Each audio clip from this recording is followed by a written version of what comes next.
Good morning, y'all. Happy Saturday. This is Yewande, the Resolute Rose. I decided since this is just my second Saturday Selah, why don't I also do it on IG Live? So I hope it's not weird and you can see me like in the right configuration because my phone is turned sideways. But if not, we'll deal with that later. But yes, my name is Yewande, aka the Resolute Rose. I'm an artist, a storyteller, and the work that I do is really grounded in self-care and self-love, self-discovery, all of the self things. But I created Saturday Selah really because I realized that my Saturday mornings always feel super calm, number one, but I always have time to reflect on Saturday mornings. And so I've had a standing tea date with my mom for the past several years because she lives in a different state, and we would really just sip tea, catch up on life, tell stories, etc. And so I thought about, just how much my life is a literal work in progress, but how much I really wanted to kind of reclaim my voice. And writing is a big part of my creative process. Also speaking to myself most of the time. So I'm sharing my thoughts with you all as I kind of reclaim my voice. So this is just as much for me as it is for you all. But welcome to Saturday Selah number 2. If you think you missed last week's, it's because it's only on YouTube. I did not go live. But this week, I really just wanted to talk about trusting the process. So I was reminded earlier this week that my 7-year anniversary of moving to Baltimore, it was like right around now. And that might seem insignificant, but what I did after I saw that it's been 7 years was I looked back and I was like, 7 years of doing my art, 7 years of trying things and failing and figuring things out and inserting myself in spaces and kind of balancing two different, totally different lives. And I'll go into that in a second, but I don't know, it just brought all the memories back. And so I'm going to take you all back kind of through my journey because I don't think I've really shared it. I really haven't shared it. I don't say many words, but like I said, I'm reclaiming my voice, so here we are. But so 7 years ago, really about 8 years ago, is when I, was working on moving to Baltimore for a job in healthcare. And some of you may know that, some of you may not. But yes, I was moving to Baltimore for a job in healthcare. And so I had the job literally a year before I moved. And so I was finishing up grad school. By the time I finished, I had about 6 months to spare. 6 months to spare before I moved from Atlanta to Baltimore. And I was like, well, what am I going to do?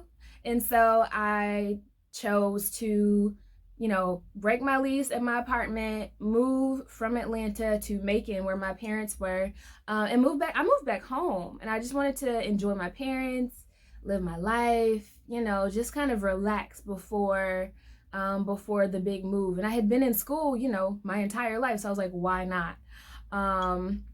So I decided to move back home, and what I ended up doing every day, and I had been kind of casually painting, but it was something more so to pass the time. But by the time I moved home with my parents, what I ended up doing was every single day, I would wake up, I would have my tea, and then I would go to their garage, crank up my Erykah Badu or whatever I wanted to listen to that day, and just paint for hours. And that was the most peaceful and fulfilled I think I had ever felt in my life. So I fell in love with painting 6 months before moving for a job that was on a totally different spectrum. But everything in due time. We're trusting the process. I had no plans for my art. It was just, a fun pastime. And so by the time, I was ready to move, I decided, well, why not make my going away party an art show? Spoke to a couple of my friends, and my friend Randy and her family, they graciously volunteered their home to house not just my going away party, but also my my going away art show. And literally no one knew that I painted. I barely knew that I painted. And so I I remember my childhood friends came to my going away party, and these are friends since I was like 8, 9 years old, and they're looking around like, who painted this? And so it was really like a I'm an artist, hey y'all, party, but that really was affirming and it set the tone. So I moved to Baltimore for this job in healthcare, and end up still painting on the side. But what I noticed was, regardless of how hectic work got, what was going on, I always came back to my art. And Baltimore is such the perfect city to be creative and to be an artist that I really came alive through creating. And 2015, I was kind of getting settled in, but by 2016, I was like, I want to share this with the world. I'm gonna have a paint and sip. And so in 2016, I started having paint and sips. Then 2017, I was actually really in love 2017, and so I did a few things, but the most significant thing related to my art was I painted live, and I was just, nobody told me to do these things. I was just kind of in the space where, I want to try this and I want to try that and I want to explore this and that. And I was also, painting on my own in the background. But by 2018, things really exploded for me. And I think that was the first time that I actually really called myself an artist. Like, said out of my mouth, I am an artist. And I really decided to start taking my creative practice more seriously. I was in like 3 different art shows. I published my first coloring book. It's on Amazon. It's also in my bio if you guys want it. Hey.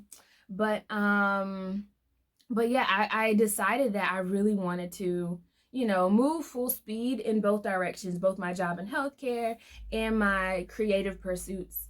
By 2019, I decided that I wanted to go bigger. I really wanted to try painting a mural because I was comfortable with just my art and my creative style.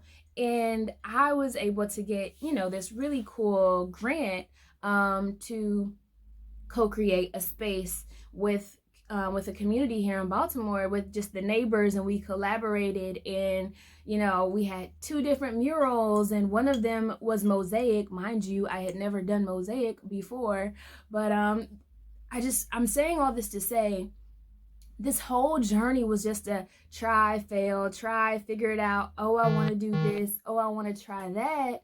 And not worrying about whether things were perfect, but just really trying to fulfill my creative desires. And it was fun. It was playful. And so by 2020, I really had the burning desire to pursue my art full time. But I didn't know how to do that. And so everyone knows what happened in 2020. By that time, I had really moved through the ranks with my healthcare job. But I was really, really, like, when I say burning desire, I had a burning desire to really do my art and make my art my side thing, my main thing, right? But one thing led to another. Long story short, I quit my job, and I've been a full-time artist ever since.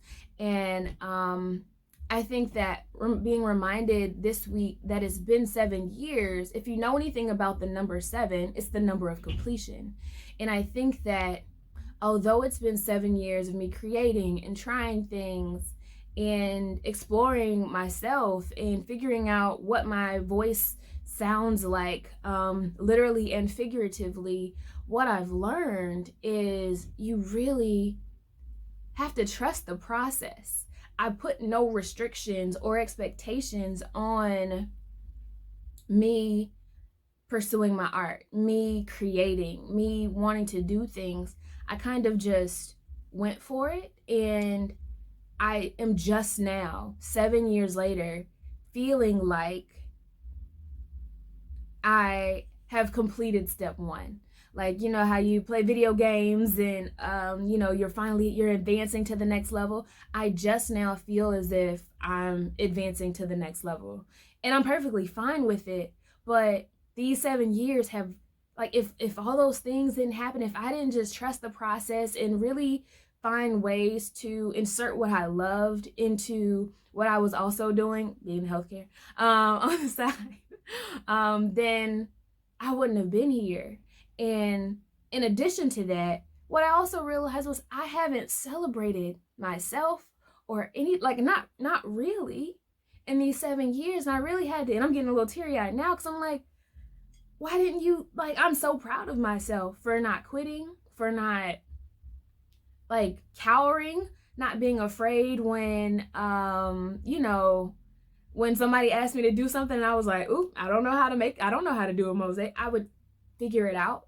And so I feel like today's conversation is as much about trusting the process as it is about trusting yourself, as it is about kind of going with the flow, but figuring things out, rising to the occasion, as it is about having fun. Like, so much of my creative practice and the development of it has just been like, oh, I want to try this. Like, the curiosity that comes from, learning something new. And so to my fellow artists, I implore you, like, keep having fun, keep exploring. But even if you don't consider yourself an artist, I believe that everyone is an artist, but that's a different point. Like, find a way to, like, reignite the interest and the excitement about things. And so I just wanted to share that with y'all. I just wanted to share, and hopefully this is encouraging. I know the world is dark, so I'm trying to bring some positivity and good news. But I just think that it's really important for us to stop, reflect, and celebrate ourselves. Like, when's the last time you told yourself that you're proud of yourself? And so that, I said I was going to keep these brief, so that is kind of that. The affirmation that I wanted to share this week came about, I think it was in 2020, when I was going through my own kind of self-exploration, as I had just quit my job and was doing my art full time. But it is, I love myself, I trust myself, I'm proud of myself. And I think I want to say that every day moving forward. I was supposed to anyway, but that's besides the point. But I love myself, I trust myself, I'm proud of myself. And so repeat that 3 times in the mirror to yourself today, tomorrow, and beyond, because, like, we need to speak life into ourselves. Last week I shared a book that I was reading. I actually didn't read a book this week, but there's an album that was just released this week. Frenchkiwijuoce, FKJ. If you know anything about his music, it's just vibey. And if you just need a calm Saturday morning, Sunday morning, just set a vibe, Frenchkiwijuoce, just look up his new album. It is everything. It's so instrumental and musical, and it just feels good in your bones. So I wanted to share that as well. What I'm sipping this week is my friend Latonia with Adjourn Teahouse. She has I think it's one of her signature blends. It's called Afro Blue. And it's like butterfly pea flower, so it's literally blue. But there's like vanilla and deliciousness. But anyway, Adjourn Teahouse is what I'm drinking or what I'm sipping. And I mean, that's it. I just wanted to share with you all. I will be posting this on my YouTube.